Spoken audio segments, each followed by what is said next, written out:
Click on the text and on your keyboard, start adding periods.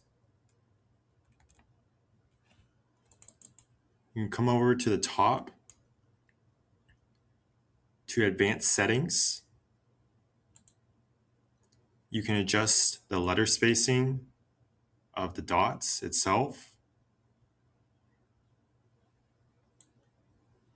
You can also adjust the line spacing.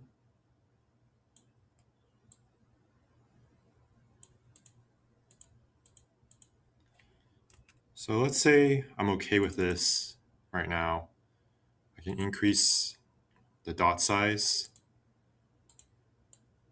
to make it fill a much larger area.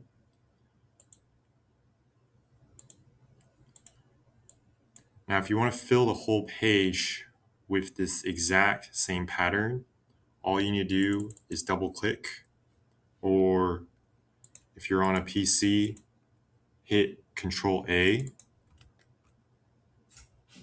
Once you do that, then hit Ctrl C on your keyboard to copy everything, and then Ctrl V to paste.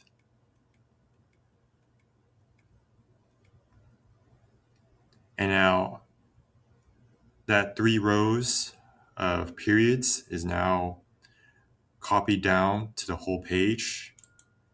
And now I have a whole page of just dots. So you can apply this type of style. You can copy it and put it on the next page, and you can basically create multiple pages of these dots designs. So it's very easy. You can just hit Shift on your keyboard and then click on all the pages, and then I can start making multiple of these dot designs. So if you have any questions or comments, be sure to leave it down in the comment section below. If you enjoy my videos, consider subscribing to my channel.